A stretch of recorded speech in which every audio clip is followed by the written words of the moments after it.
ಏನಾದರೂ ಬೇಕಾದರೆ ನಮ್ಮ ಅಜ್ಜ ಮಾತ್ರ ತಗೊಳಕ್ ಬಿಡ್ತಿರ್ಲಿಲ್ಲ ಬೇಡ ಅಂತ. ಯಾಕಯ್ಯ, ಕಾರ್ ಇಟ್ಟ ಮೇಲೆ ಕಾರಲ್ಲಿ ದುಡಿಬೇಕು, ಇಲ್ಲ ಇದ್ಮೇಲೆ ಅದೆಲ್ಲ ಯಾಕೆ? ಎಲ್ಗಾರು ಹೋಗ್ಬೇಕಾ, ಚಿಕ್ಕಮಗಳೂರಲ್ಲಿ ಶೆಟ್ರು ಮನೆಗೆ ಹೇಳಿದರೆ ಕಾರ್ ಕಳಿಸ್ತಾರೆ, ಹೋಗ್ಬೋದು. ನಿಮ್ಮ ಅಜ್ಜ ಅವ್ರ ಕಾಲದಿಂದ ಒಂದು ಗಾಡಿ ಇಡಬೇಕು ಅಂತ ನಿಮ್ಮ ಅಪೇಕ್ಷೆ. ಹೋಗ್ಲಿ ಬಿಡ್ರಯ್ಯ, ನಿಮ್ಮ ಅಪ್ಪ ದೊಡ್ಡಪ್ಪನ ಕಾಲಕ್ಕಾರು ನೀವು ಇಟ್ರಲ್ಲ, ಭಾಳ ಸಂತೋಷ ಕಣಯ್ಯ.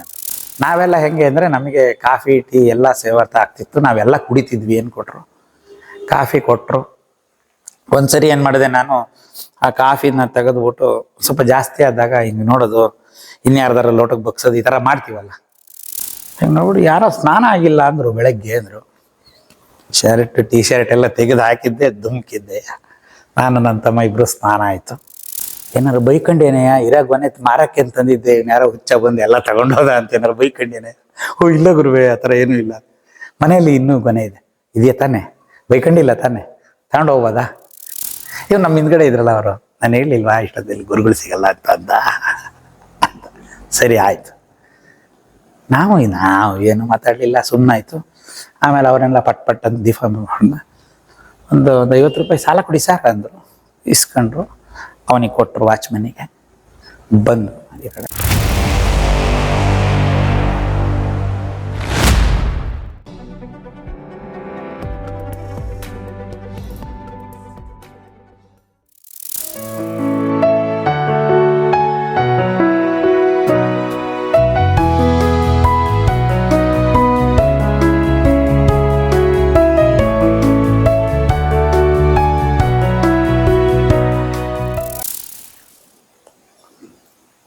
ಗುರುಗಳು ಮನೆಗೆ ಹೋಗೋದು, ಪಾದಕೆಗೆ ನಮಸ್ಕಾರ ಕೊಡ್ತಾರ, ರೊಟೀನ್. ಅಲ್ಲಿ ಹೋಗಿ ನಮಗೆಲ್ಲ ಒಂಥರ ಫ್ರೀಲ್ಯಾನ್ಸರ್ಸು ನಾವೆಲ್ಲ. ನಾವು ಯಾವಾಗ ಬೇಕಾದ್ರೂ ಒಳಗೋಗ್ಬೋದು, ಎಷ್ಟೊತ್ತು ಬೇಕಾದ್ರೂ ಕೂರ್ಬೋದು, ಇಲ್ಲಾಂದ್ರೆ ಅಲ್ಲೇ ಮಲ್ಕೋಬೋದು. ಇಷ್ಟೆಲ್ಲ ಫ್ರೀಡಮ್ ಇತ್ತು ನಮಗೆ ಗುರುಗಳ ಮನೇಲಿ. ನಮ್ಮದು ಏನು ಸ್ವಭಾವ ಅಂದರೆ, ನಾವು ನಮಗಾಗಿ ಏನು ಕೇಳಕ್ಕೆ ಹೋಗ್ತಿರ್ಲಿಲ್ಲ. ನನಗೆ ಜ್ಞಾಪಕ ಇಲ್ಲ ನಮ್ಮ ಬಗ್ಗೆ ನಾವೇನು ಕೇಳ್ಕೊಂಡಿಲ್ಲ. ಯಾಕೆಂದರೆ ಅವರೇ ಎಲ್ಲ ನೋಡ್ಕೊತಿದ್ರು. ಈ ಥರ ನನ್ನ ತಮ್ಮಂದು ಘಟನೆ ಏನು ನಾನು ಹೇಳಿದೆ, ಅದರಿಂದ ಅಷ್ಟು ನಮ್ಮ ಮೇಲೆ ಅವ್ರಿಗೆ ಕಾಳಜಿ ಇರಬೇಕಾದ್ರೆ ನಾವು ಅವ್ರ ಹತ್ರ ಹೇಳುವಂಥದ್ದು ಏನಿದೆ. ಆದರೆ ಮನೇಲಿ ಏನೇ ಆದ್ರೂ ನಾವು ಒಂದು ಮಾತು ಗುರುಗಳಿಗೆ ತಿಳಿಸ್ತಿದ್ವಿ. ಆವಾಗ ನಮ್ಮ ಮನೇಲಿ ವೆಹಿಕಲ್ಸ್ 4 ವೀಲರ್ ಇರಲಿಲ್ಲ. ನಮ್ಮ ಅಜ್ಜನ ಕಾಲದಿಂದಲೂ ನಮ್ಮ ದೊಡ್ಡಪ್ಪ ಅವ್ರಿಗೆಲ್ಲ ಒಂದು 4 ಚಕ್ರದ ಗಾಡಿ ಇಡಬೇಕು ಅಂತ. ಏನಾದರೂ ಬೇಕಾದರೆ ನಮ್ಮ ಅಜ್ಜ ಮಾತ್ರ ತಗೊಳಕ್ ಬಿಡ್ತಿರ್ಲಿಲ್ಲ ಬೇಡ ಅಂತ. ಯಾಕಯ್ಯ, ಕಾರ್ ಇಟ್ಟ ಮೇಲೆ ಕಾರಲ್ಲಿ ದುಡಿಬೇಕು, ಇಲ್ಲ ಇದ್ಮೇಲೆ ಅದೆಲ್ಲ ಯಾಕೆ? ಎಲ್ಗಾರು ಹೋಗ್ಬೇಕಾ, ಚಿಕ್ಕಮಗಳೂರಲ್ಲಿ ಶೆಟ್ರು ಮನೆಗೆ ಹೇಳಿದರೆ ಕಾರ್ ಕಳಿಸ್ತಾರೆ, ಹೋಗ್ಬೋದು. ಇದೆಲ್ಲ ನಮ್ಗೆ ಯಾಕೆ ಅಂತ ಹೇಳೋರು. ನಮ್ಮ ಅಜ್ಜ ಭಾಳ ಸಿಂಪಲ್. ಬಟ್ ಆದರೆ ನಮ್ಮ ದೊಡ್ಡಪ್ಪ, ನಮ್ಮ ತಂದೆಯವ್ರಿಗೆಲ್ಲ ಒಂದು ಕಾರ್ ಇಡಬೇಕು ಅನ್ನೋದಿತ್ತು. ನಮ್ಮ ಅಜ್ಜ ಹೇಳಿದ್ದು ನನಗೆ ಸ್ವಲ್ಪ ಸಣ್ಣ ಹುಡುಗನಿಂದ, ಅಂಬಾಸಿಡರ್ ಕಾರ್ ತಗೊಂಡ್ರೆ ನಮಗೆ ಅಗ್ರಿಕಲ್ಚರಿಸ್ಟ್, ನಾವೆಲ್ಲ ರೈತರು, ನಮಗೇನು ಉಪಯೋಗ ಆಗುತ್ತೆ? ಆವಾಗ ನಮ್ಮನೇಲಿ ಒಟ್ಟು ಕುಟುಂಬ ಆದ್ದರಿಂದ ಸಣ್ಣ ಗಾಡಿಗಳು ಯಾವುದು ನಮಗೆ ಸಾಕಾಗಲ್ಲ. ಆವಾಗ ಈ ಫೋರ್ಸ್ ಕಂಪ್ನಿದು ಟೆಂಪೋ ಟ್ರ್ಯಾಕ್ಸ್ ಅಂತ ಬರ್ತಾಯಿತ್ತು, ಅದನ್ನು ತಗೊಳ್ಳೋಣ ಅಂತ ಯೋಚನೆ ಮಾಡಿದ್ವಿ. ನಾನು ನಮ್ಮ ಚಿಕ್ಕಪ್ಪ, ಕೃಷ್ಣಸ್ವಾಮಿ ಅಂತ ಕೊನೆ ಚಿಕ್ಕಪ್ಪ. ಯಾಕೆ ಅಂದರೆ ಟೆಂಪೋ ಟ್ರ್ಯಾಕ್ಸಲ್ಲಿ ಸೀಟ್ ಜಾಸ್ತಿ ಇದೆ. ಇಲ್ಲಿ ಅದರಲ್ಲಿ ಸುಮಾರು ಇಡೀ ಮನೆಯವರೆಲ್ಲ ಎಲ್ಲ ಕಡೆಗೆ ಹೋಗ್ಬೋದು, ಯಾಕಂದ್ರೆ ನಮ್ಮ ದೊಡ್ಡ ಫ್ಯಾಮಿಲಿ. 3ನೇದು, ಆ ಸೀಟೆಲ್ಲ ತೆಗೆದು ಮಡಿಸ್ಬಿಟ್ರೆ ಒಳಗಡೆ ಲಗೇಜ್ ಹಾಕೊಂಡು ಹೋಗ್ಬೋದು. ನಾವು ಏನಾದರೂ ಕೊಬ್ಬರಿ ಅಡಿಕೆ ಎಲ್ಲ ಅರ್ಜೆಂಟಿಗೆ ಮಂಡಿಗೆ ತೊಗೊಂಡು ಹೋಗ್ಬೋದು. ಅಂದರೆ ಯಾಕಂದ್ರೆ ನಮ್ಮ ಅಜ್ಜ ಹೇಳಿದ್ರಲ್ಲ, ಕಾರ್ ಇಟ್ಮೇಲೆ ಕಾರಲ್ಲಿ ದುಡಿಬೇಕು ಅಂತ. ಬಾಡಿಗೆ ಗಿಡಿ ಹೊಡೆಯೋದು ಅಂತಲ್ಲ, ಮನೆದೇ ಯಾವ್ದಾದ್ರು ಕೆಲಸಕ್ಕೆ ಉಪಯೋಗ ಬರಬೇಕು ಅಂತ ಆ ಥರ ಐಡಿಯಾ ಮಾಡಿ ಒಂದು ಟೆಂಪೋ ಟ್ರ್ಯಾಕ್ಸ್ ಪರ್ಚೇಸ್ ಮಾಡಿದ್ವಿ. ಅದು 2,48,000 ಚಿಲ್ಲರೆ. ಕೀ ಬಂತು, ಕೀ ತಗೊಂಡು ಗುರುಗಳ ಮನೆಗೆ ಹೋದ್ವಿ. ಒಂದು ಕಾರು, ಅವಾಗ ನಮ್ಮ ಮನೇಲಿ ಯಾರಿಗೂ ಗಾಡಿ ಓಡಿಸೋಕೆ ಬರ್ತಿರ್ಲಿಲ್ಲ. ನಾನು ಸ್ವಲ್ಪ ಟ್ರ್ಯಾಕ್ಟ್ರು ಎಲ್ಲ ಓಡಿಸ್ತಿದ್ದಿದ್ದೀನಿ, ಸ್ವಲ್ಪ ನಾನು ಗಾಡಿ ಓಡಿಸೋಕೆ ಕಲ್ತಿದ್ದೆ. ಹಾಗಾಗಿ ನಾನೇ ಗಾಡಿ ಓಡಿಸ್ತಿದ್ದಿದ್ದು. ನನಗೆ ಯಾಕೆಂದರೆ ಗಾಡಿ ಕೀ ನನ್ನ ಹತ್ರನೇ ಇರ್ತಿತ್ತು. ಗಾಡಿ ತಗೊಂಬಂದ್ವಿ, ಹೊಸ ಗಾಡಿ. ದೇವಸ್ಥಾನದಲ್ಲೆಲ್ಲ ಪೂಜೆ ಮಾಡಿಸಿದ್ಮೇಲೆ ಮನೇಲಿ ಗಾಡಿ ಶೆಡ್ನಲ್ಲಿ ನಿಲ್ಲಿಸ್ಬಿಟ್ಟು ನಾವು ಮೆಲ್ಲಗೆ ನಾನು ಕೀ ತಗೊಂಡು ಗುರುಗಳ ಮನೆಗೆ ಹೋದೆ. ಬಂದರೆ ಬಾರಯ್ಯ, ನಿಮ್ಮ ಅಜ್ಜ ಅವ್ರ ಕಾಲದಿಂದ ಒಂದು ಗಾಡಿ ಇಡಬೇಕು ಅಂತ ನಿಮ್ಮ ಅಪೇಕ್ಷೆ. ಹೋಗ್ಲಿ ಬಿಡ್ರಯ್ಯ, ನಿಮ್ಮ ಅಪ್ಪ ದೊಡ್ಡಪ್ಪನ ಕಾಲಕ್ಕಾರು ನೀವು ಇಟ್ರಲ್ಲ, ಭಾಳ ಸಂತೋಷ ಕಣಯ್ಯ. ಹೇಳಿ ಗುರುವೇ ಅಂತ ಕೀ ತೆಗೆದುಬಿಟ್ಟು ಗುರುಗಳಿಗೆ ಸುಮ್ಮನೆ ಗುರುಗಳ ಕೈಗೆ ತಗೊಳ್ಳಿ ಗುರುವೆ, ಯೋಚನೆ ಮಾಡೋ, ಕೀ ಕೊಡ್ತಿದ್ಯಾ, ಕೊಟ್ಟ ಮೇಲೆ ನಂದಾಗುತ್ತೆ, ನಾನು ಹೇಳಿದ ಕಡೆ ಬರಬೇಕಾಗುತ್ತೆ. ಅಯ್ಯೋ ಗುರುಗಳೇ, ನಮ್ದೇನು ನಿಮ್ದೇನು, ತಗೊಳ್ಳಿ, ಆಯ್ತು ಕಣೆ, ಭಾಳ ಸಂತೋಷ ಕಣೆ, ಮುಟ್ಟು ಹೋ ಹಿಂಗಂದ್ರು. ಅಂದರೆ ಒಳಗೆ ಹೋಗುವಂತ, ಒಳಗೆ ಹೋಗಿ ಅಕ್ಕಿ ತಗೊಂಡೋಗಿ ಪಾತ್ಕೆ ಮೇಲಿಟ್ಟು ಅಲ್ಲಿ ಕೂತ್ಕೊಂಡು ಆಮೇಲೆ ಅತ್ತೆ ಹತ್ರ ಅಲ್ಲೆಲ್ಲ ಷೋಡಶೋಪಚಾರ ಎಲ್ಲ ಪ್ರಸಾದ ಎಲ್ಲ ತಗೊಂಡು ಬಂದು, ಆಯ್ತು ಕಣೆ, ಭಾಳ ಸಂತೋಷ ಕಣೆ, ಎಲ್ಲ ಕೂತಿದ್ರಣ್ಣಯ್ಯ, ನಿಮ್ಮ ದೊಡ್ಡಪ್ಪನ ಖುಷಿ ಆಯ್ತಲ್ವೇನಯ್ಯ, ಆಯ್ತು ಕಣ್ರೆ, ಹೋಗ್ರೆ, ಒಳ್ಳೇದು ಕಣಯ್ಯ ಅಂದ್ರೆ ಬಂದ್ಬಿಟ್ರಿ. ಸುಮಾರು ದಿವಸ ಕಳೀತು. ನಾವು ಏನು ಹೇಳಿದ್ವಿ ನಮಗೆ ಜ್ಞಾಪಕ ಇಲ್ಲ. ಈ ಮನೆ ಕಟ್ಟಿದ್ವಲ್ಲ, ಈ ಜಾಗ ಇನ್ನೂ ಮನೆ ಇರಲಿಲ್ಲ. ಇದು ನಮ್ಮ ತುಡಿಕೆ ಮನೆ. ಈಗ ನಾನು ಇರೋ ಜಾಗ ತುಡಿಕೆ ಮನೆ. ಇಲ್ಲಿ ಅಡಿಕೆ ಬೇಯಿಸಿ ಹರವ್ತಾ ಇದ್ವಿ. ನಮ್ಮ ಮನೆದು ಏನು ಕಾಯಿ ತೆಂಗಿನಕಾಯಿ ಏನೇ ಬಂದರೂ ಇದು ಒಂಥರ ಗೋಡೌನ್ ಥರ ಇಲ್ಲೆಲ್ಲ ಹಾಕ್ತಿದ್ವಿ. ಈ ಗಾಡಿ ಟ್ರ್ಯಾಕ್ಟರ್ ತೆಗೆದು ಹೊರಗೆ ಹಾಕಿ ಟೆಂಪೋ ಟ್ರ್ಯಾಕ್ಸ್ನ ಟ್ರ್ಯಾಕ್ಟರ್ ಶೆಡ್ಡಲ್ಲಿ ನಿಲ್ಲಿಸಿದ್ವಿ. ಕಾಯ್ದೆಲ್ಲ ತೊಗೊಂಬಂದಿದ್ವಿ. ಕಾಯಿನೆಲ್ಲ ರಾಶಿ ಹಾಕ್ಬಿಟ್ಟು ಆ ಕಾಯಿಂದು ಎಲ್ಲ ಚಿಲುಕ್ ತುಂಬ್ತಾ ಇದ್ದೆ. ಈ ಕಡೆ ಗೇಟ್ ಇತ್ತು. ಆವಾಗ ಗುರುಗಳು ಇನ್ನೇನು ನಮ್ಮ ಮುಖ ನೋಡಿದ ತಕ್ಷಣ ಸೀದಾ ಗೇಟಿಂದ ಒಳಗಡೆ ಬಂದರು. ಜೊತೆಗೊಂದಿಬ್ಬರಿದ್ರು. ಗುರುಗಳು ಬಂದರು. ಗುರುಗಳೇ ನಮಸ್ಕಾರ ಅಂತ. ಇಲ್ಲ, ನಾನು ನಿಮ್ಮ ಕೆಲಸ ನೀವು ಮಾಡ್ರಯ್ಯ, ನಿನ್ನ ಕೆಲಸ ನೀವು ಮಾಡು, ನಾನು ಮತ್ತೆ ಹೋಗ್ಬಿಡ್ತೀನಿ ನೋಡಿ ಎದ್ರೆ ನೀನು. ಇಲ್ಲ, ನಾನು ಅವ್ರದ್ದು ಹಂಗೆ ಕಾಯೆಲ್ಲ ಹಾಕ್ತಾ ಇದ್ದೆ. ಟ್ರ್ಯಾಕ್ಟ್ರಿಂದ ಕಾಯಿ ಬಿದ್ದಿತ್ತು, ಅದೆಲ್ಲ ತೆಗೆದು ಒಳಗೆ ಹಾಕ್ತಾ ಇದ್ವಿ. ಎಲ್ಲ ಬರ್ತಾರೆ. ಈಗ ಗುರುವೇ ನಮ್ದೇ ನಿಮ್ದೇನು ಎಲ್ಲ ನಿಮ್ದೇ ಅಂತ ಹೇಳ್ತಾರೆ, ಈಗ ನಾನು ಕೂಡ್ಲಿಗೆ ಹೋಗ್ಬೇಕಪ್ಪ, ಯಾರು ಕರ್ಕೊಂಡು ಹೋಗೋದು ಅಂತಂದ್ರು.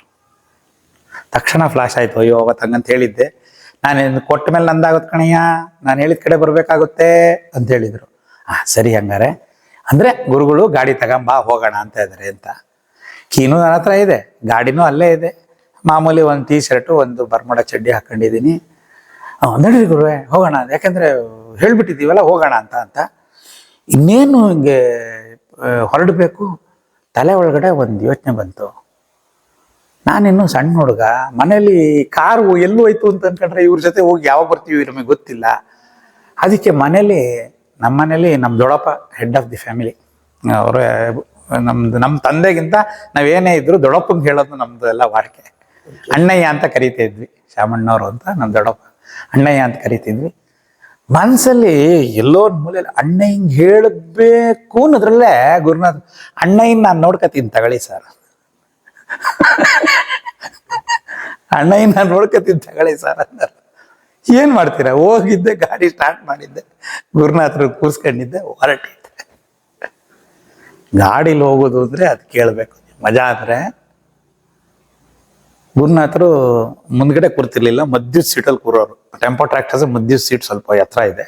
ನಾ ಹಿಂಗೆ ಡ್ರೈವಿಂಗಿಗೆ ಕೂತ್ಕೊಂಡ್ರೆ ಕರೆಕ್ಟ್ ಗುರುಗಳು ಇಲ್ಲಿ ಕನ್ನಡಿಲಿ ಕಾಣೋರು ನನಗೆ. ಇಲ್ಲಿ ಹಿಂದ್ಗಡೆ ಬ್ಯಾಕ್ ರೇರ್ ಮಿರರ್ ಕರೆಕ್ಟ್ ಸೆಂಟ್ರಿಗೆ ಕೂತ್ಕೊಳ್ಳೋರು ಗುರುಗಳು.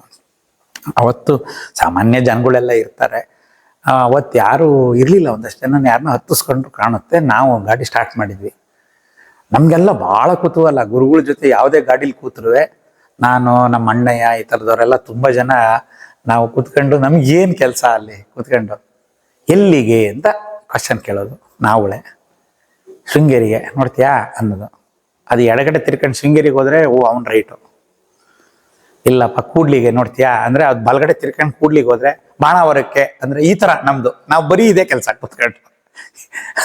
ಯಾರು ಇಂಥ ಕಡೆ ಹೋಗಿ ಅಂದ್ಕೊಂಡು ಆ ಕಡೆಗೆ ಹೋಗ್ಬಿಟ್ರೆ ಅವರೇ ಒಂಥರ ನಮ್ಗೊಂಥರ ಹೆಮ್ಮೆ ಅಷ್ಟೇ, ಇನ್ನೇನಿಲ್ಲ. ಸುಮ್ಮನೆ ನಮ್ಗೆ ಇನ್ನೇನು ಅರ್ಥವಾಗ್ತಿರ್ಲಿಲ್ಲ ಆ ಕಾಲದಲ್ಲಿ. ಆವಾಗ ಇದು ಈಗ ಯಾರೂ ಇಲ್ಲ, ನಾನೊಬ್ಬನೇ. ಏನು ಮಾಡೋದು, ಗುರುಗಳು ಲೆಫ್ಟ್ ಅಂದರೆ ಲೆಫ್ಟಿಗೆ ತಿರ್ಸ್ಬೇಕು, ರೈಟ್ ಅಂದರೆ ರೈಟಿಗೆ ತಿರ್ಸ್ಬೇಕು. ಬಸ್ ಸ್ಟ್ಯಾಂಡ್ ಬಂತು, ರೈಟ್ ಅಂದರು, ರೈಟಿಗೆ ಹೊಡೆದೆ. ಹೋಯ್ತು ಸೀದಾ ಮುಂದೆ ಹೋಯ್ತು. ಹೋದ್ಮೇಲೆ ಆಮೇಲೆ ಮತ್ತೆ ಬಲಕ್ಕೆ ಅಂದರು, ತಿರ್ಕೊಂಡ್ವಿ. ದೇವನೂರು ರೋಡಿಗೆ ಹೋಯ್ತು. ದೇವನೂರಿಗೆ ಹೋದ್ವಿ. ಅಲ್ಲಿ ನಾಗರಾಜ್ ಅವ್ರ ಮನೆ. ಅಲ್ಲಿ ಒಂದು ಮನೆಯಿಂದ ಮನೆ ಸೇವಾರ್ಥದ ಮೇಲೆ ಸೇವಾರ್ಥ. ಅಲ್ಲಿ ಹೆಂಗೆ ಅಂತಂದರೆ ನಾವೆಲ್ಲ ಹೆಂಗೆ ಅಂದರೆ ನಮಗೆ ಕಾಫಿ ಟೀ ಎಲ್ಲ ಸೇವಾರ್ಥ ಆಗ್ತಿತ್ತು. ನಾವೆಲ್ಲ ಕುಡಿತಿದ್ವಿ. ಏನು ಕೊಟ್ಟರು, ಕಾಫಿ ಕೊಟ್ಟರು. ಒಂದ್ಸರಿ ಏನು ಮಾಡಿದೆ, ನಾನು ಆ ಕಾಫಿನ ತೆಗೆದುಬಿಟ್ಟು ಸ್ವಲ್ಪ ಜಾಸ್ತಿ ಆದಾಗ ಹಿಂಗೆ ನೋಡೋದು, ಇನ್ಯಾರ್ದಾರ ಲೋಟಕ್ಕೆ ಬಗ್ಸೋದು, ಈ ಥರ ಮಾಡ್ತೀವಲ್ಲ. ಅಲ್ಲಿ ಪಕ್ಕದಲ್ಲಿ ಅಣ್ಣಯ್ಯನ ಯಾರೋ ಕೂತಿದ್ರು, ಅವ್ರ ಲೋಟಕ್ಕೆ ಇದ್ದು ಸ್ವಲ್ಪ ನಂಗೆ ಜಾಸ್ತಿ ಆದ ಕಾಫಿ ಕುಡಿದಿದ್ದು ಅಂತ ಹಿಂಗೆ ಬಗ್ಸಕ್ಕೆ ಹೋದೆ. ಇನ್ನೊಂದು ಅರ್ಧ ಕಾಫಿ ಬಗ್ಗಿಸ್ದೆ. ಬ್ಯಾಡದೇ ಇದ್ದಿದ್ದು ಕಾಫಿ ಬಗ್ಗಿಸ್ದೆಲ್ಲ ಏನು ಮಾಡ್ತೀಯ? ನಿಮ್ಮ ಅಪ್ಪಂದು 10 ಎಕರೆ ತೋಟ ಇದೆಯಲ್ಲ, 2 ಎಕರೆ ಬರೀತೀಯಾ ಆದ್ರು. ಅವತ್ತೇ ಲಾಸ್ಟು. ನನ್ನ ಪಾಲಿಗೆ ಬಂದಿದ್ದು ಯಾರಿಗೂ ಇದನ್ನು ಕೊಟ್ರೆ ಅದನ್ನು ಕೊಡೋಂಗಿರ್ಬೇಕು. ಅವತ್ತೇ ಲಾಸ್ಟು. ನಾನು ಒಬ್ರಿಗೆ ಬಗ್ಸಿಲ್ಲ, ಕಾಫಿನ ಬಗ್ಸಿಲ್ಲ. ಮತ್ತೆ ತಿರುಗಿ ಏನು ಬಂತು ಅದು ಕುಡಿಯೋದೆ ಫುಲ್ಲು. ಮನೆ ಆಮೇಲೆ ನಮ್ಮದು ಈಗಲಾದ್ರೂ ಪರವಾಗಿಲ್ಲ, ಇಂಥ ಮಹಾತ್ಮರ ಜೊತೆ ಇದ್ದೀವಿ. ನಮ್ದು ಎಷ್ಟು ಮೌಢ್ಯ ಅಂದರೆ, ನಾವಲ್ಲಿ ಕೂತ್ಕೊಂಡು ಏನು ಕೆಲಸ, ಎಷ್ಟು ಕಾಫಿ ಕುಡ್ದೆ, ಎಷ್ಟು ಟೀ ಕುಡ್ದೆ, ಯಾರ್ಯಾರ ಮನೇಲಿ ಊಟ ಮಾಡಿದೆ ಎಣಿಸ್ಕೊಳ್ಳೋದು. ಅದೇನಾಗ್ಬಿಡ್ತು, ಮನೆಯಿಂದ ಹೊರಡಿ ಸರ್ ಹೋಗೋಣ ಅಂದ್ರಲ್ಲ, ಆವಾಗ ಏನು ಸ್ನಾನ ಆಗಿರಲಿಲ್ಲ ನನ್ನದು. ಗುರುವೇ ಸ್ನಾನ ಆಗಿಲ್ಲ ಅಂತ ಹೇಳಿದೆ. ಸ್ನಾನ ಆಗಿಲ್ಲ ಗುರುವೇ ಅಂತಂದೆ. ಒಂದ್ಸರಿ ಹಿಂಗೆ ನೋಡಿದ್ರು, ಅವ್ರು ಹಿಂಗೆ ನೋಡಿ ನಕ್ಕರು ಅಂದರೆ ಏನೋ ಕಾದಿದೆ ಅಂತ. ಸ್ನಾನ ಆಗಿಲ್ಲ ಅಂತ ಹೇಳಿದ್ದೆ, ಮರ್ತು ಬಿಟ್ಟೆ ನಾನು. ಆಯಿತಾ, ದೇವನೂರದೆಲ್ಲ ಮುಗೀತು. ಬಾಣಾವರಕ್ಕೆ ಹೊಡೆಯಿದ್ರು, ಬಾಣಾವರಕ್ಕೆ ಹೋದೆ. ಬಾಣಾವರದಲ್ಲಿ ಕೃಷ್ಣ ಯೋಗೇಂದ್ರವ್ರ ವೇದಿಕೆ. ಇವಾಗನಷ್ಟೆಲ್ಲ ಇಂಪ್ರೂವ್ಮೆಂಟ್ ಆಗಿರಲಿಲ್ಲ. ಯಾರು, ನಾನು ಗುರುನಾಥರು ಇಬ್ಬರೇ, ನನ್ನ ತಮ್ಮ ಇದ್ದ ಸುಂದರೇಶ, 3 ಜನ ಹೋದ್ವಿ. ಅಲ್ಲೆಲ್ಲ ವೇದಿಕೆ ಹತ್ರ ಎಲ್ಲ ಪ್ರದಕ್ಷಿಣೆ ಆಯಿತು, ಇದಾಯಿತು. ಕೊಳದ ಹತ್ರ ಸ್ವಲ್ಪ ಕೆಳಗಡೆ ಏನು ಬಾರೆ ಅಂದರು. ನೀರು ಸ್ವಲ್ಪ ತಳಗಡೆ ಇತ್ತು, ಇಳಿದ್ವಿ. ಒಂದು ಅರ್ಧಕ್ಕಿತ್ತು, ಕೆಳಗೆ ತನಕ ಇಳಿದ್ವಿ. ಸ್ವಲ್ಪ ಕಾಲು ತೊಳ್ಕೊಂಡ್ರು ಗುರುಗಳು, ನಾವು ಕಾಲು ತೊಳ್ಕೊಂಡ್ವಿ. ಹಿಂಗೆ ನೋಡ್ಬಿಟ್ಟು ಯಾರೋ ಸ್ನಾನ ಆಗಿಲ್ಲ ಅಂದರು ಬೆಳಗ್ಗೆ ಅಂದರು. ಶರ್ಟ್ ಟೀ ಶರ್ಟ್ ಎಲ್ಲ ತೆಗೆದು ಹಾಕಿದ್ದೆ, ಧುಮುಕಿದ್ದೆ. ನಾನು ನನ್ನ ತಮ್ಮ ಇಬ್ಬರು ಸ್ನಾನ ಆಯಿತು. ಆಮೇಲೆ ಬಾಣಾವರದಲ್ಲೆಲ್ಲ ಮನೆಗಳು ಸೇವಾರ್ಥ ಉದ್ದಕ್ಕೂ ಎಲ್ಲ ಊಟ ಎಷ್ಟು ಮಾಡಿದ್ವಿ, ಕಾಫಿ ಎಲ್ಲ ಎಣಿಸ್ಕೊಳ್ಳೋದು. ಅಲ್ಲಿಂದ ಮತ್ತೆ ನೋಡಿ, ಬಾಣಾವರದಿಂದ ಮತ್ತೆ ವಾಪಸ್ ಹಿಂಗೆ ಬಂದು ಕೂಡ್ಲಿಗೆ ಹೋಗಿದ್ವಿ. ಕೂಡ್ಲಿಗೆ ಹೋದ್ವಿ. ಅಲ್ಲಿ ನೀರ ಹತ್ರಕ್ಕೆ ಹೋದ್ವಿ. ಅಲ್ಲೂ ಅಷ್ಟೇ ಎಲ್ಲ ಸೇವಾರ್ಥಗಳು ನಡೀತಿತ್ತು. ಕೂಡ್ಲಿ ನೀರ ಹತ್ರಕ್ಕೆ ಹೋದ್ವಿ. ನೀರಲ್ಲಿ ಅಲ್ಲಿ ನೀರ ಹತ್ರ ಇಳ್ಕೊಂಡ್ವಿ. ಅಲ್ಲೂ ಹಾಗೆ ಅಂದರು, ಇನ್ನು ನೋಡು ಯಾರೋ ಸ್ನಾನ ಆಗಿಲ್ಲ ಅಂದರು. ಕೂಡ್ಲಿಲ್ಲ ಒಂದ್ಸರಿ ಸ್ನಾನ ಆಯಿತು. ಆಮೇಲೆ ಕೂಡ್ಲಿಯಿಂದ ನರಸಿಂಹರಾಜಪುರಕ್ಕೆ ಬಂದ್ವಿ. ಅಲ್ಲೆಲ್ಲ ತುಂಬ ಜನ ಹತ್ತಿಸ್ಕೊಂಡ್ರು, ಜೊತೆಗೆ ಯಾರು ಎಲ್ಲ ಬಂದರು. ದಾರಿಲಿ ಬರಬೇಕಾದ್ರೆ ಬಾಳೆಗೊನೆ ಕೇಳಿ ಸರ್ ಅಂದರು. ನಿಲ್ಲಿಸಿದ್ದು. ಬಾಳೆಗೊನೆ ಕೇಳಿದ್ವಿ, ಹೇಗೆ ಡಜನ್ನು ಅಂತ. ಅವ್ನು ಡಜನ್ಗೆ ಇಷ್ಟು ಅಂದ. ಎಷ್ಟು ಡಜನ್ ತಗೊಳ್ಳೋದು ಅಂತ ಹಿಂಗೆ ಕ್ವಶನ್ ಮಾಡಿದರೆ, ಪೂರ ಗೊನೆನೇ ಕೇಳಿ ಸರ್ ಕೊಟ್ಟ. ಆ ಪೂರ ಗೊನೆ ಬೇಕಂತಂದು ಹೇಳೋದು. ಪೂರ ಗೊನೆ ಕೊಟ್ಟ. ಇಷ್ಟು ಅಂತ ಹೇಳ್ದ. ಇವ್ರುಗಳು ಹಿಂಗೆಲ್ಲ ತೆಗೆದ್ರು, ಒಂದಷ್ಟು ದುಡ್ಡು ಕೊಟ್ವಿ. ಯಾಕಂದ್ರೆ ನಮ್ಮ ಹತ್ರ ಏನು ಒಂದು ಪೈಸನೂ ಇಲ್ಲ. ಆ ಗೊನೆ ತೆಗೆದು ಗಾಡಿಗೆ ಇಟ್ಕೊಂಡ್ವಿ. ಆಮೇಲೆ ಒಂದು ಸ್ವಲ್ಪ ದೂರ ಆದ್ಮೇಲೆ ಒಂಚೂರು ನಿಲ್ಲಿಸಿ ಸರ್, ಒಂದೇ ಒಂದು ನಿಮಿಷ ನಿಲ್ಲಿಸಿ ಸರ್. ಏನು ಅಂದರು, ಅವನ ಅಂಗಡಿಯನ್ನು ನೋಡ್ಬಿಟ್ಟು, ಅಯ್ಯ ಬರಯ್ಯ, ಏನಾರು ಬೈಕಂಡೇನೆಯಾ, ಇರಾಗ ಗೊನೆ ಮಾರಕ್ಕೆ ಅಂತಂದಿದ್ದೆ, ಯಾರೋ ಹುಚ್ಚ ಬಂದು ಎಲ್ಲ ತಗೊಂಡೋದ ಅಂತ ಏನಾರು ಬೈಕಂಡೇನೆ? ಓ ಇಲ್ಲ ಗುರುವೇ, ಆ ಥರ ಏನೂ ಇಲ್ಲ. ಮನೆಯಲ್ಲಿ ಇನ್ನೂ ಗೊನೆ ಇದೆ, ಇದೆಯಾ ತಾನೆ? ಬೈಕಂಡಿಲ್ಲ ತಾನೆ? ತಗೊಂಡು ಹೋಗ್ಬೋದಾ? ಯಾಕೆಂದ್ರೆ ಮಾರೋಕ್ಕೆ ಅಂತ ತಂದು ಇಟ್ಕೊಂಡಿದ್ಯಾ? ಇವನು ಯಾವನ ಬಂದು ಓದ್ಕೊಂಡು ಹೋಗ್ಬಿಟ್ಟು ಅಷ್ಟು ಗೊನೆನ ಅಂತ. ಇಲ್ಲ ಮನೇಲಿದೆ. ಆಯ್ತು ಕಣಯ್ಯ. ಕೊಪ್ಪಾಗಿ ಬಂದ್ವಿ. ಅಲ್ಲೊಂದು ಇಬ್ರು ಹೊತ್ಕೊಂಡ್ರು. ಅಲ್ಲೊಂದು ಅಂಗಡೀಲಿ ನೋಡಿ ಸರ್, ಆ ಕೆಂಪನೆ ಪ್ಯಾಕೆಟ್ ಇದೆಯಲ್ಲ ಅಕ್ಕಿ, ಅದು ಕೇಳಿ ಸರ್. ಅದು ಆ ಅಕ್ಕಿ ಪ್ಯಾಕೆಟ್ ತಗೊಂಡ್ವಿ. ಒಂದು 25 kg ಅಕ್ಕಿ ಪ್ಯಾಕೆಟ್ ಎಲ್ಲ ತಗೊಂಡ್ವಿ. ಕೊಪ್ಪದಿಂದ ಶೃಂಗೇರಿ ಕಡೆ ಹೊರಟ್ವಿ. ಶೃಂಗೇರಿಗೆ ಹೋಗ್ತಾ ಇದ್ರೆ ದಾರಿಲಿ ಹಿಂದ್ಗಡೆ ಮಾತಾಡೋದು. ನಾವೊಂದು ಅಕ್ಷರ ಮಾತಾಡ್ತಿರ್ಲಿಲ್ಲ ಗುರುಗಳಂದಿದ್ದಾಗ. ಯಾಕೆ ಬೇಕು ಸವಾಸ ಅಲ್ಲ. ಮಾತಾಡೋದೇನು ಮೈಂಡ್ ಒಳಗೆ ಏನು ಬರಬಾರದು, ಬ್ಲಾಂಕು ಹಂಗಿಟ್ಕೊತಿದ್ವಿ ಆದಷ್ಟು. ಯಾಕಂದ್ರೆ ಅದು ಎಲ್ಲ ಗುರುಗಳಿಗೆ ಗೊತ್ತಾಗದೇ ಇದ್ದಿದ್ದೇನೂ ಇಲ್ಲ. ನಾವು ಹಿಂದ್ಗಡೆ ಕೂತಿದ್ದ, ಪಾಪ ಗೊತ್ತಿಲ್ಲ ಹೊಸಬ್ರು ಅವ್ರು ಮಾತಾಡೋದು. ಶೃಂಗೇರಿಗೆ ಹೋಗ್ತಾ ಇದ್ದಾರೆ ಅಂತ ಕಾಣುತ್ತೆ ಅಂತ. 9:30 ಆಗ್ಬಿಟ್ಟಿದೆ ರಾತ್ರಿ. ಇಷ್ಟೊತ್ತಿನಲ್ಲಿ ಚಂದ್ರಮೌಳೇಶ್ವರನ ಪೂಜೆ ಆಗಿ ಗುರುಗಳು ವಿಶ್ರಾಂತಿಗೆ ಹೋಗಿರ್ತಾರೆ, ದರ್ಶನ ಆಗಲ್ಲ ಅಂದ ಒಬ್ಬ. ಇನ್ನೊಬ್ಬ ಪಕ್ಕದಲ್ಲಿ ಸುಮ್ಮನೆ ಕೂತಿರ್ಬೇಕು ಅವಳು. ಒಂದು ಪಕ್ಷ ದಕ್ಷಿಣ ಆದ್ರೂ ಇಷ್ಟೊತ್ತಿನಲ್ಲಿ ಗುರುಗಳು ಫಲಮಂತ್ರಾಕ್ಷತೆ ಕೊಡಲ್ಲ ಅಂದ. ಗುರುಗಳು ಸುಮ್ಮನೆ ಇರ್ತಿದ್ರು, ನಾವು ಫುಲ್ಲು ಸೈಲೆಂಟು, ನಾವೇನೂ ಮಾತಾಡಲ್ಲ.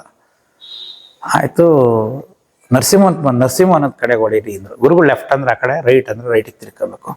9:30, 9:45 ಆಲ್ಮೋಸ್ಟ್ 10 ಗಂಟೆ ಆಗಿರ್ಬೋದು. ನಮ್ಮ ಕೈಯಲ್ಲಿ ವಾಚು ಗೀಚು ಇರ್ತಿರ್ಲಿಲ್ಲ. ಬಟ್ ನರಸಿಂಹನಕ್ಕೆ ಹೋಗಿ ಗಾಡಿ ನಿಂತ್ಕೋತು. ಗಾಡಿ ನಿಲ್ಲಿಸಿದ್ವಿ. ನಿಲ್ಸಿದ ಮೇಲೆ ಗುರುಗಳು ಬಂದರು. ಇದು ಅಲ್ಲಿ ಹೋದ್ವಿ. ಅಲ್ಲೇ ಈಗಿನ ಗುರುಭವನ ಇಲ್ಲ, ಮೊದಲು ಹಳೆಯ ಗುರುಭವನ. ಅಲ್ಲಿ ಹೋದ್ವಿ. ಎಲ್ಲ ಬಾಗಿಲು ಕ್ಲೋಸ್ ಆಗಿತ್ತು, ಲೈಟ್ ಎಲ್ಲ ಆಫ್ ಆಗ್ತಾಯಿತ್ತು. ವಾಚ್ಮ್ಯಾನ್ ಒಬ್ಬ ಪೊಲೀಸ್ ಇರ್ತಾನೆ, ಅವನು ನಮ್ಮ ಸಕ್ಕರೆಪಣ್ಣದ ಹತ್ರ ಕುನ್ನಾಳವನು. ಅವ್ನು ನಮಗೆಲ್ಲ ಚೆನ್ನಾಗಿ ಪರಿಚಯ. ಗುರುನಾಥರು ನೋಡಿದ ತಕ್ಷಣ ಬಂದ, ಕೈ ಮುಗ್ದ, ಗುರುವೇ ನಮಸ್ಕಾರ. ಇವತ್ತು ಸ್ವಲ್ಪ ಲೇಟ್ ಆಯಿತು ಪೂಜೆ, ಈಗ 9:45, 10, ಈಗ ಒಂದು 5-10 ನಿಮಿಷ ಆಯಿತು ಗುರುಗಳು ಹೋದ್ರು. ಸ್ವಲ್ಪ ಜನ ಜಾಸ್ತಿ ಇದ್ದರು, ಸ್ವಲ್ಪ ಜಾಸ್ತಿ ಹೊತ್ತಿದ್ರು ಗುರುಗಳು. ಇನ್ನೊಂದು 10 ನಿಮಿಷ ಮುಂಚೆ ಬಂದಿದ್ರು ಗುರುಗಳು ಸಿಕ್ಕರು ಅಂತ. ಇವ್ರು ನಮ್ಮ ಹಿಂದ್ಗಡೆ ಇದ್ರಲ್ಲ ಅವರು, ನಾನು ಹೇಳಿಲ್ವಾ ಇಷ್ಟೊತ್ತಲ್ಲಿ ಗುರುಗಳು ಸಿಗಲ್ಲ ಅಂತ ಅಂದ. ಸರಿ ಆಯಿತು. ನಾವು ಏನು ಮಾತಾಡಲಿಲ್ಲ, ಸುಮ್ಮನಾಯಿತು. ಆಮೇಲೆ ಅವರೆಲ್ಲ ಪಟ್ ಅಂತ ದೀಪ ಮಾಡ್ಕೊಂಡು ಒಂದು 50 ರೂಪಾಯಿ ಸಾಲ ಕೊಡಿ ಸಾಕು ಅಂದರು. ಇಸ್ಕೊಂಡ್ರು, ಅವನಿಗೆ ಕೊಟ್ಟರು ವಾಚ್ಮನಿಗೆ. ಬಂದು ಈ ಕಡೆ ಬನ್ನಿ ಸರ್, ಸ್ವಲ್ಪ ಈ ಕಡೆ ನಮ್ಮ ಚಂದ್ರಶೇಖರ ಭಾರತಿಗಳು ಅಧಿಷ್ಠಾನ ತನಕ ಒಂಚೂರು ಹೋಗೋಣ ಅಂತ. ಚಂದ್ರಶೇಖರ ಭಾರತಿಗಳು ಅಧಿಷ್ಠಾನ ತನಕ ಒಂಚೂರು ಹೋಗೋಣ ಬನ್ನಿ. ಎಲ್ಲ ಕತ್ಲೆ, ಸ್ವಲ್ಪ ಮಬ್ಬು ಬೆಳಕು. ಆ ಚಂದ್ರಶೇಖರ ಭಾರತಿಗಳ ಅಧಿಷ್ಠಾನದ ಹತ್ರ ಮೆಟ್ಲ ಮೇಲೆ ಹಿಂಗೆ ಕೂತ್ಕೊಂಡ್ವಿ. ಗುರುನಾಥರು ಬಂದರು, ಕೂತ್ಕೊಂಡ್ರು. ಅವ್ರು ಬಂದಿದ್ರಲ್ಲ ಇಬ್ಬರು, ಅವರಿಗೆ ಅಲ್ಲ ಸರ್, ಬಾಳೆಗೊನೆ ಅಕ್ಕಿ ಪ್ಯಾಕೆಟ್ ಎಲ್ಲ ತಗೊಂಡ್ವಲ್ಲ ಎಲ್ಲಿ? ಅದು ಗಾಡಿಲೇ ಇದೆ ಅಂದೆ ನಾನು. ಅಂದರೆ ತರಬೇಕು ಅದನ್ನ ಅಂತ. ತರೋಣ ಅಂದ್ವಿ. ನೀವಿರಿ ಸರ್ ಹಿಂಗಂದ್ರು. ಅವರಿಗೆ ನನ್ನ ಜೊತೆ ಬಂದಿದ್ರಲ್ಲ ಅವ್ರಿಗೆ ಹೋಗಿ ತಗೊಂಬನ್ನಿ ಅಂತ. ಆವಾಗ ಹೋದರು. ಅವರು ಗಾಡಿಯಿಂದ ಹೊತ್ಕೊಂಡ್ರು. ನೀ ಬಾರಯ್ಯ ಕೂತ್ಕೊಳ್ಳಯ್ಯ ಅಂದರು. ಗುರುಗಳು ಪಕ್ಕ ಕೂತ್ಕೊಂಡೆ, ಮೆಟ್ಲು ಮೇಲೆ ಗುರುಗಳು, ನಾನು ಎಲ್ಲ ಕೂತ್ಕೊಂಡ್ವಿ.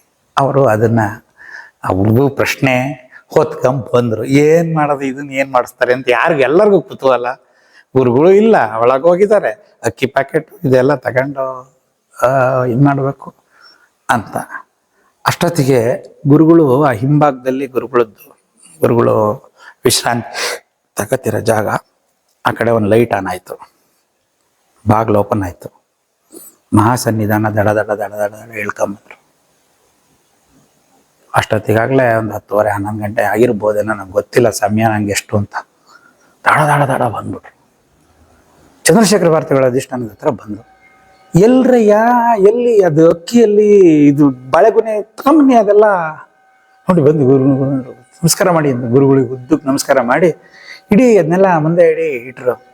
ಬಾಯಲ್ಲಿ ಹೇಳ್ರಯ್ಯ ಭಿಕ್ಷೆ ಸ್ವೀಕರಿಸ್ಬೇಕು ಅಂತ ಹೇಳಿ ಗುರುಗಳಿಗೆ ಹೇಳಿ ಅಂತ ಇದ್ದಾರೆ. ಎಲ್ಲ ಗುರುಗಳ ಮುಂದೆ ಇಟ್ಟು ತಂದಿದ್ದೆಲ್ಲ ಎಲ್ಲ ಉದ್ದಕ್ಕೆ ನಮಸ್ಕಾರ ಮಾಡಿದ್ವಿ.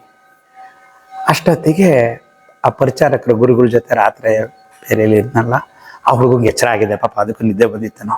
ಅದು ಹಿಂದ್ಗಡೆ ದಡ ದಡ ದಡ ದಡ ದಡ ಓಡ್ ಬಂದರು. ಅವರು ಬರ್ತಿದ್ದಂಗೆ ಗುರುಗಳು ಅವ್ರ ಕಡೆ ಹಿಂಗೆ ನೋಡ್ಬಿಟ್ಟು ಹಿಂಗಂದು ಏನೋ ಅಂದರು ಕಣ್ಣಲ್ಲಿ.